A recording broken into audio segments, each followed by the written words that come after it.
आज हम लघु व्यवसाय या उद्यम प्रबंध के जो कार्य हैं उनके बारे में बात करते हैं। तो ये वे ठीक वैसे ही है जैसे प्रबंध के कार्य हैं, उन्हीं को और विस्तार से आगे करते हुए सबसे पहले अपन देखते हैं कि लघु व्यवसाय उद्यम का जो स्वामी प्रबंध के अनेक कार्य करता है। अगर हम देखें तो इसके संचालन संबंधी अनेक पहलुओं का भी इससे उत्तरदायित्व होता है।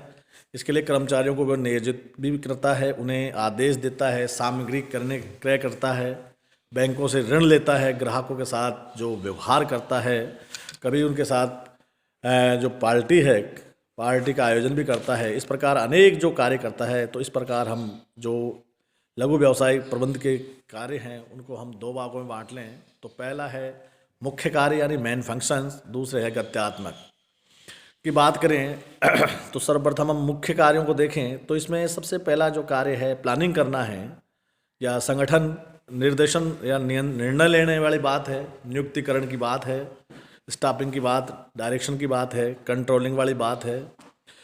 इसी में वित्त प्रदान करना या इनका रिकॉर्ड्स रखने वाली बात है, या कंप्यूटर का उपयोग करने की बात है, और कार्यालय की व्यवस्था करना। ये तो है इसके जो मुख्य कार्य। और गत्यात्मक डायनेमिक जो फंक्शंस की बात करें तो इसमें अपने ग्राहकों को जानना और प्रबंध या व्यवस्था करने वाली बात है। या बात करें मार्केटिंग की, बात करें विपणन की, इसमें जो आगे जो कार्य हैं, और कर्मचारियों की व्यवस्था करना और बाह्य वातावरण के साथ अपना व्यवहार जो है उसको समायोजित करने वाली बातें हैं। अब हम एक मेन फंक्शन है इनको आज देख लेते हैं। तो इसमें देखें सबसे पहले जो है प्लानिंग की बात होती है, यानी हम जब कोई भी कार्य करते हैं किसी उद्देश्य को लेकर करते हैं। बिना उद्देश्य किया गया कार्य सफल नहीं हो सकता।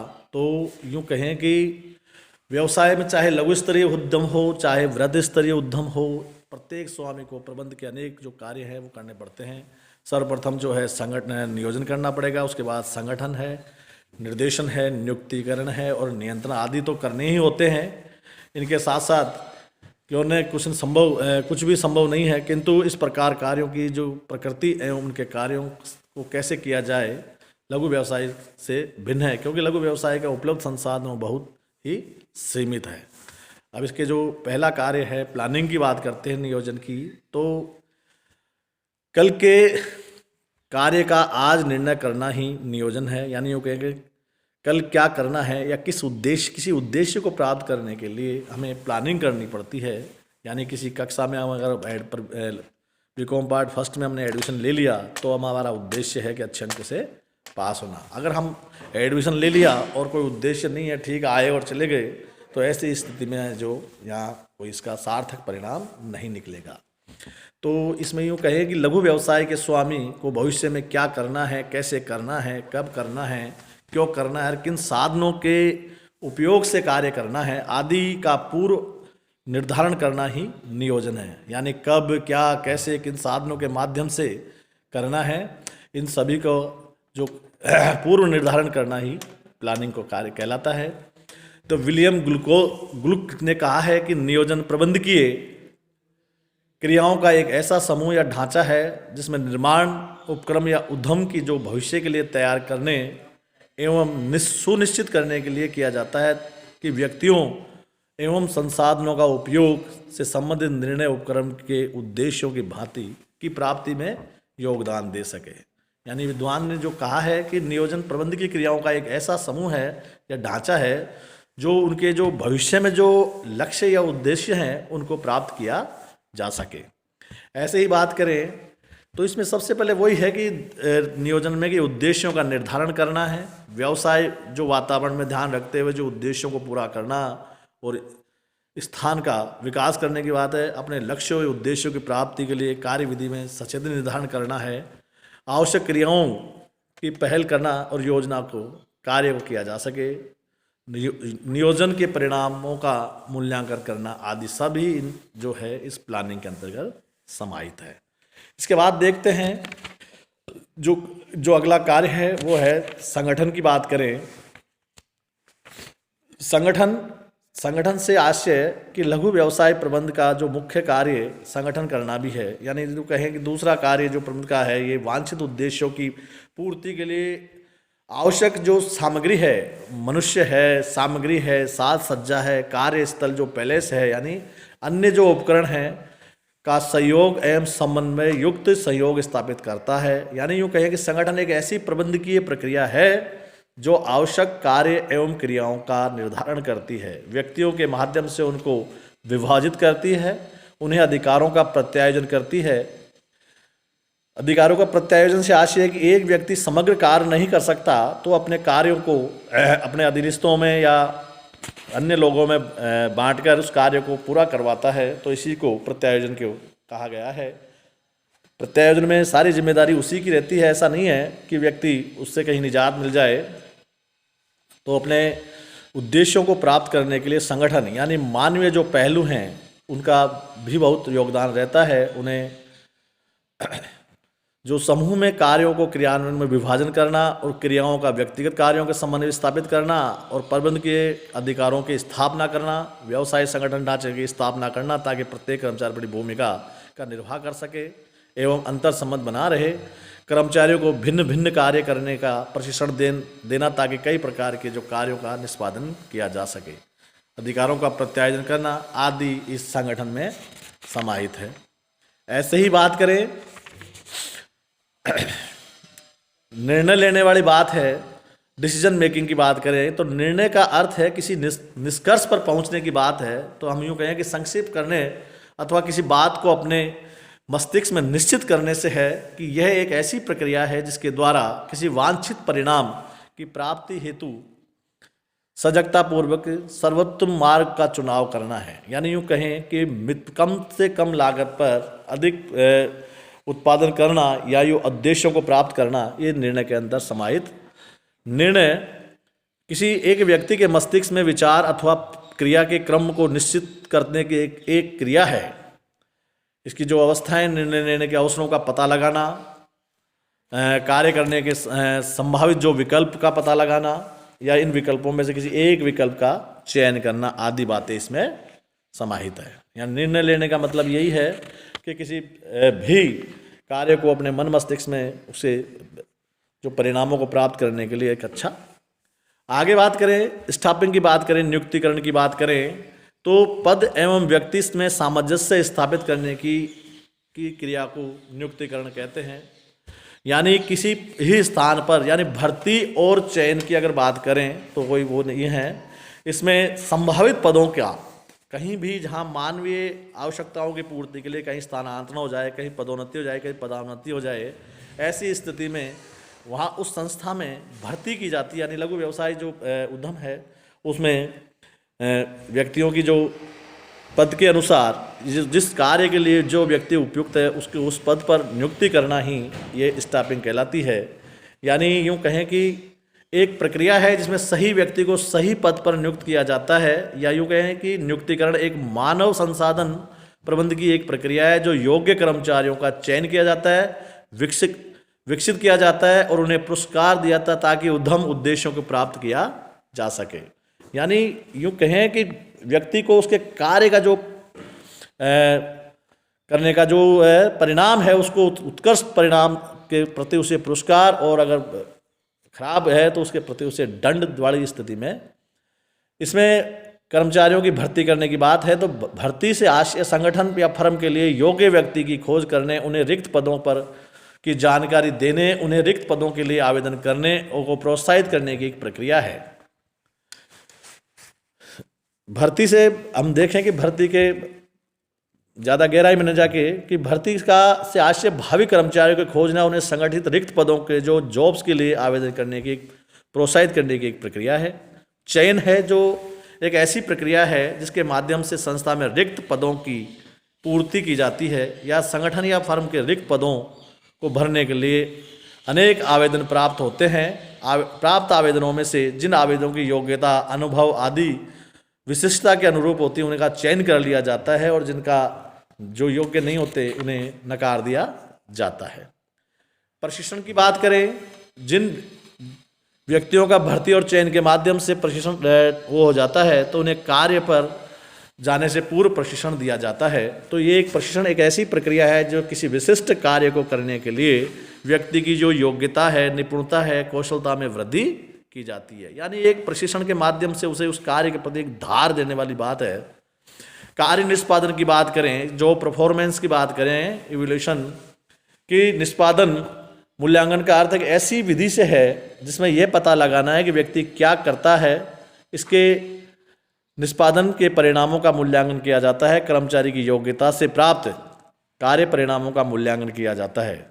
इसमें मतलब ये देखा जाता है कि व्यक्ति ने जो कार्य किया है वो किस प्रकार का है, कृत्य जो है। मजदूरी और वेतन प्रशासन की बात करें, वेजेज एंड सैलरी एडमिनिस्ट्रेशन की बात करें, तो सामान्यतः मजदूरी और वेतन से आशय उस भुगतान से है जो श्रमिक को कार्य के पुरस्कार के रूप में किसी नियोक्ता स्वामी द्वारा दिया जाता है। यानी उसके जो 8 घंटे, 10 घंटे, 12 घंटे के अवधि में और उसके जो उत्पादन, जो उसका जो कार्य है उसकी अवधि में उसे दिया जाता है, इसी को मजदूरी कहा जाता है। और आगे है डायरेक्शन की बात करें, जो कार्य है डायरेक्शन की लघु व्यवसाय प्रबंध में निर्देशन वह पेचीदी कार्य है जिसके अंतर्गत वे सभी क्रियाएं सम्मिलित होती है जो अधीनस्थों की अल्पकाल एवं दीर्घकाल दोनों में ही दक्षतापूर्ण तरीके से कार्य करने हेतु प्रोत्साहित करने के लिए की जाती है। यानी यूँ कहे कि क्या करना है यह बताना और देखना, सुनिश्चित करना कि अपनी योग्यता से सर्वोत्तम ढंग से उसे पूरा करते हैं। इन्हें ही निर्देशन है। यानी यूँ कहे कि आगे है अभिप्रेरण की बात करें कि मोटिवेशन। किसी कार्य को करने के लिए व्यक्ति में अभिप्रेरण एक ऐसी शक्ति या इच्छा है जो व्यक्तियों की इच्छा को इस प्रकार बना देती है कि वो कार्य करने के लिए प्रेरित हो जाए। किंतु प्रबंध में योग एवं मानव शक्ति कोई व्यवहार को निर्देशित करने, उनका सहयोग प्राप्त करने की कला को ही अभिप्रेरण किया जाता है। यानी किसी कार्य को करने के लिए व्यक्ति अंदर से मोटिवेट हो, उसी को अभिप्रेरण के नाम से जानते हैं। संप्रेषण की बात करें तो ये एक ऐसा तरीका है जिसमें व्यक्ति अपने विचारों, अपने भावों, तथ्यों, नैतिक मूल्यों को दूसरे व्यक्ति को एक परिचय कराता है। यदि कोई विपरीत बात का हो तो व्यक्ति द्वारा लगाए गए जो अर्थों के मत खाई को भी पाटता है। यानी ये मौखिक भी हो सकता है, ये शाब्दिक भी होता है। आगे बात करें नियंत्रण की बात करें, कंट्रोलिंग की बात कर रहे हैं, तो इसमें हम देखते हैं कि जो सर्वप्रथम जो हमने जो मेन जो कार्य था नियोजन, संगठन, निर्देशन, इनको देखते हुए कि जो एक प्रक्रिया से हमने गुजरे उसका लास्ट जो निचोड़, जो उसका कंट्रोलिंग जो पावर है, जो लास्ट जो अंतिम कार्य यूँ कहें तो निर्णय एक अर्थ कार्यों को योजनानुसार संपन्न करने एवं अन्य शब्दों में अगर बात करें तो लघु उद्यम व्यवसाय उद्यम की जो विभिन्न क्रियाएं पूर्व निर्धारित योजना, उद्देश्य, सिद्धांतों, निर्देशों के अनुरूप निष्पादन हो रही है या नहीं। यानी जो हमने जो एक प्रभाव जो निर्धारित किए और वांछित जो परिणाम प्राप्त हुए, उन दोनों के जो अंतर आया, उसी का मापने का कार्य को ही हम नियंत्रण के नाम से जानते हैं। यानी जो वास्तविक कार्य और जो प्रमापित कार्य के अंतरों का पता लगाने वाले कार्य को ही हम यहाँ नियंत्रण के नाम से जानते हैं। जार टेरी के शब्दों में अगर हम बात करें तो नियंत्रण का अर्थ एक निश्चित करना है कि क्या किया जा रहा है, अर्थात कार्यों का मूल्यांकन करना, आवश्यकता पड़ने पर संशोधनात्मक प्रयासों को काम में लेना ताकि योजनाबद्ध निष्पादन हो सके। जो परिमापों का निर्धारण है, वास्तविक निष्पादन के परिमाण की तुलना करना, सफलताओं का जो मूल्यांकन है और कमियों का निवारण करना, ये आदि सभी इस नियंत्रण में समाहित है। आगे बात करें व्यवसाय को वित्त प्रदान करने वाली बात है कि व्यवसाय का वित्त का जो अर्थ, वित्त से जो आशय है यह है कि व्यवसाय में जिस प्रकार मानव में शरीर में जो रक्त की भूमिका होती है, वही व्यवसाय में जो है वित्त की आवश्यकता होती है।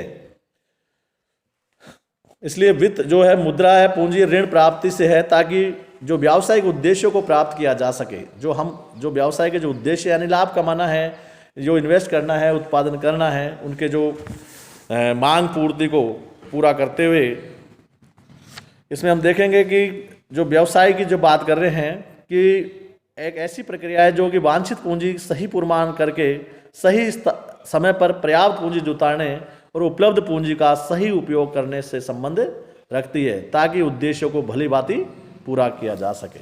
ऐसा नहीं है कि पूंजी की आवश्यकता कम है, आपने ज़्यादा लगा दी, अनावश्यक जो पड़ी है ब्याज लग रहा है, या यूं कहें कि ज़रूरत ज़्यादा की है और आपके पास कम है। ऐसे पहले भी कहा है कि ओछा ज्ञान आदमी को खा जाता है, ओछी पूंजी व्यवसाय को खा जाती है, ये बात पक्की है। आगे बात करें लेखांकन अभिलेखों को रखना, कीपिंग रिकॉर्ड अकाउंटिंग जो सिस्टम है, यानी चाहे दोहरा लेखा पद्धति हो चाहे इकहरा आप लेखा प्रणाली है, डबल एंट्री सिस्टम, तो इनको जो लघु व्यवसाय उद्यम व्यवसाय प्रबंध के जो कार्यों का में लेखांकन अभिलेखों को रखना और एक मुख्य कार्य ये भी है कि अपने रिकॉर्ड्स को, अपने जो खातों को हैं मेंटेन रखें। ऐसा कार्य करने से एक तो प्रारंभ से ही उसकी जो काफ़ी पूंजी की बचत हो जाएगी, और दूसरा है उसे व्यवसाय की जो प्रगति है, यानी जो सेल्स है या एक्सपेंसेज है या प्रॉफिट है, उन सब का ज्ञान भी होता रहेगा। इसलिए प्रत्येक लघु व्यवसाय जो स्वामी जो है पुस्तकों को रखना आवश्यक मानता है, क्योंकि उसमें कई प्रकार की सूचनाएं प्राप्त होती है, जैसे कहाँ पैसा लगा रखा है, विनियोजित पूंजी है, प्रत्याय है, बिक्री है, पेरोल व्यय है, सामग्री या स्कंद और अन्य मदे आदि। किंतु लघु व्यवसाय प्रबंध व्यवसाय लेखांकन विशेषज्ञों के व्यवसाय गणित और कंप्यूटर्स का उपयोग भी करते हैं।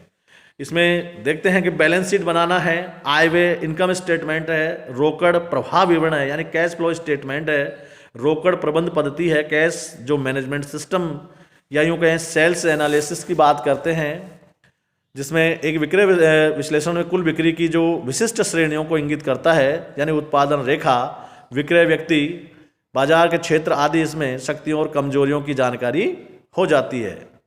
आगे बात करें छेद बिंदु ब्रेक इवन पॉइंट की अगर हम बात करते हैं तो इसमें देखते हैं कि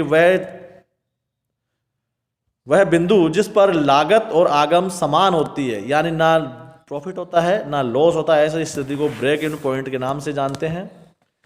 कंप्यूटर्स का उपयोग की अगर हम बात करें तो व्यवसाय छोटा हो या बड़ा हो, कंप्यूटर का जो व्यवसाय में उपयोग करना और एक सामान्य बात हो गई है। आजकल हर व्यक्ति टैली के माध्यम से अपने अकाउंट्स जो है रख लेते हैं, तो ऐसी स्थिति में वो उसको नॉलेज भी रहती है कि कितना पैसा आया, कितना पैसा गया है, कितनी बिक्री है, कितना कैश है, सब जो है खाते जो मेंटेन हो जाते हैं। कार्यालय की जो व्यवस्था है यानी ऑफिस का जो सिस्टम है, फाइलिंग, ये व्यवसाय उद्यम प्रबंध अनेक कार्यालय से की व्यवस्था करना भी है, जिसका मुख्य है जो कार्यालय की व्यवस्था, कार्यालय प्रबंध आशय जो नियोजन संगठन की उस प्रक्रिया से है जिसका संबंध आवश्यक सूचनाओं को एकत्रित करना, विश्लेषण, संग्रहण और संप्रेषण से है। आधुनिक युग में सभी विभागों के कार्यालय संबंधी सेवाओं का अधिक लाभ पहुंचाने के लिए कार्यालय प्रबंध आवश्यक है। इनका जो सूचनाएं, जो निम्नलिखित क्रियाएं हैं, कार्यालय के नियोजन, अभिन्यास, कार्यालय संगठन, कर्मचारियों का चयन, प्रभावी आंतरिक संप्रेषण और फार्म और स्टेशनरी नियंत्रण, अभिलेखों की फाइलिंग, अनुक्रमिका, कार्यालय वातावरण का निर्माण, कंप्यूटर्स, आधुनिक मशीनें, कार्यालय यंत्र उपकरण संचालन, कार्यालय पुस्तिका, कार्यालय लेखा एवं सेवाएं, कार्यालय प्रतिवेदन यानी ऑफिस रिपोर्ट्स की बात है, कार्यालय कार्यविधि संगठन एवं प्रणाली, जनसंपर्क जो है पब्लिक रिलेशन की बात है। तो यह लघु व्यवसाय उद्यमी को उपयुक्त सभी कार्य एवं क्रियाओं को निष्पादन करने के लिए कार्यालय की व्यवस्था या प्रबंध में होशियार होना चाहिए, क्योंकि ये फर्म एक मुख्य भाग है। इसमें फर्म के प्रत्येक कार्य का जो शासन प्रशासन है यानी किया जाता है। यदि इसका कार्यालय अच्छे ढंग से सुसज्जित है तो वो योजनाएं अच्छी बनाएंगे जा सकती है, बनाई गई योजनाओं को आसानी से क्रियान्वित भी की जा सकती है और व्यवसाय की सभी क्रियाओं को आसानी से समन्वित भी किया जा सकता है।